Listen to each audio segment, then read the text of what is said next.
Hello learners, welcome to 3D Studies channel. আজি মই আলোচনা কৰিব বিচাৰিছো যে ভিন প্ৰাণীৰ খাদ্যৰ খোৱাৰ ধৰণ বেলেগ বেলেগ অথবা বস্তু ভেদে খাদ্য খোৱাৰ ধৰণ বেলেগ বেলেগ যেনে ধৰা কামুৰি খোৱা, চেলেকি খোৱা, পি খোৱা, চুবাই খোৱা ইত্যাদি ইত্যাদি সেইবোৰক ইংৰাজীত কি বুলি কোৱা হয় সেইখিনি অকণ আলোচনা কৰিব বিচাৰিছো যেনে ধৰা নিবল নিবলৰ অসমীয়া অৰ্থ হৈছে দাঁতেৰে কুটা বা কামুৰা তো দাঁতেৰে কুটি খোৱা বা কামুৰি যদি খাওঁ সৰু সৰুকে টুকুৰাটো সৰু সৰু যদি কামুৰি খাওঁ তেতিয়া আমি নিবল ব্যৱহাৰ কৰিব পাৰো যেনে ধৰা হহাই গাজৰ খায় তাক ইংৰাজীত কি বুলি কম এ ৰেবিট নিবলছ কেৰট তেনেকৈ নিগনিয়ে খোৱাৰ ক্ষেত্ৰত আমি নিবল ব্যৱহাৰ কৰিব কাৰণ নিগনিয়ে কুটি খায় তাৰ পিছত সিউ হৈছে দাঁতেৰে চুবাই খোৱা যেতিয়া জীৱ-জন্তু দাঁতেৰে যেতিয়া চুবাই খায় বা আমি যেতিয়া দাঁতেৰে গোটা বস্তু এটা চুবাই খাওঁ তেতিয়া আমি সিউ শব্দটো ব্যৱহাৰ কৰিব পাৰো যেনে ধৰা গৰুৱে চুবাই খায় হয়তো ইংৰাজীত কি হ'ব এ কাউ সিউ ইটছ ফুড তেনেকৈ চুবাই খালে আমি ইটৰ হলনি ইটৰ হলনি আমি সিউ ব্যৱহাৰ কৰিব পাৰো তাৰ পিছত লিক্স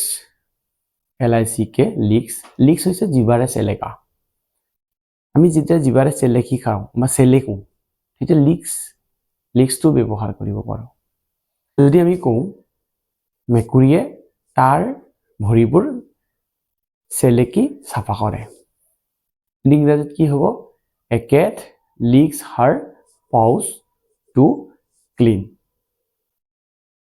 তেনেকৈ কুকুৰৰ ক্ষেত্ৰত আমি ব্যৱহাৰ কৰিব পাৰো তাৰ পিছত পেক হৈছে টুথেৰে খুটি কোৱা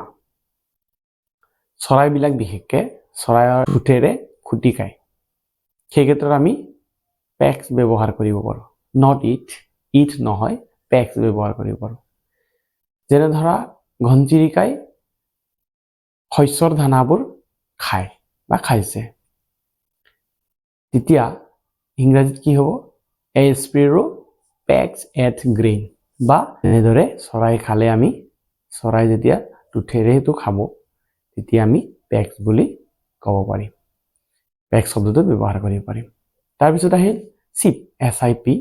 চিপ হৈছে উহি কোৱা বা চুপি খা যেতিয়া আমি পানী খাওঁ খৰকে খাব পাৰো কিন্তু চাহ যেতিয়া খাওঁ তাক চুপি খাব লাগিব সেই ক্ষেত্ৰত আমি চিপ ব্যৱহাৰ কৰিব পাৰো এনে আমি drink A cup of T বুলি কওঁ চাহ খাইছো চাহ খাওঁ এনেকৈ কওঁ কিন্তু চাহটো আচলতে চুপি খোৱা বস্তু ড্ৰিংক নহয় পি খোৱা নহয় চুপি খায় পি কো বেলেগ পি খালে ড্ৰিংকছ বুলি কম চাহ খোৱাৰ ক্ষেত্ৰত আমি চিপ বুলি ক'ব লাগিব SIP যেনে ধৰা ল'ৰাজন একাপ চাহ খাইছে তেতিয়া ক'ব লাগিব ইংৰাজীত the boy sip a cup of tea তাৰ পিছত আহিল স্নিফ SNIFF স্নিফ হৈছে অসমীয়াত শব্দে টনা উশাহ শব্দে যেতিয়া গোন্ধ লওঁতে শব্দ হয় বিশেষকৈ জীৱ-জন্তুৰ ক্ষেত্ৰত যেতিয়া গোন্ধ লয় বস্তুটো গোন্ধ ললে ইহঁতৰ এটা নাকৰ পৰা শব্দ হয় এইটো হৈছে স্নিফ তো ইহঁতে জীৱ-জন্তু বিলাকে কি কৰে জীৱ-জন্তু বিলাক খাদ্য খোৱাৰ আগতে খাদ্যটোৰ গোন্ধ লয় হেতুত তেতিয়া শব্দৰ সৃষ্টি হয় সেই শব্দটো হৈছে স্নিফ যদি কওঁ ভালুকে তাৰ খাদ্য বস্তুৰ গোন্ধ লয় এনে ইংৰাজীত হ'ব a bear sniffed at her food a bear sniffed at her food গতিকে সেইখিনি আছিল আজিৰ আলোচনাৰ বিষয়বস্তু আৰু কথাখিনি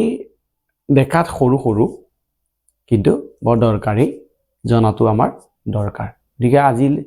আজিলৈ ইমানতে সেই ক্লাছটো সামৰিছো তো নেক্সট ক্লাছটোৰ ইয়াতকে আৰু ভাল বিষয়বস্তু লৈ আনিম গতিকে সেইখিনি পাবৰ কাৰণে আমাৰ চেনেলটো এতিয়াও যদি সাবস্ক্ৰাইব কৰা নাই প্লিজ সাবস্ক্ৰাইব কৰি দিব আৰু নটিফিকেশনবিলাক পাবৰ কাৰণে বেল আইকনটো দবাব লাইক কৰিব কমেন্ট কৰি জনাব ভাল হৈছে বেয়া হৈছে ওকে আজিলৈ ৰাখো থ্যাংক ইউ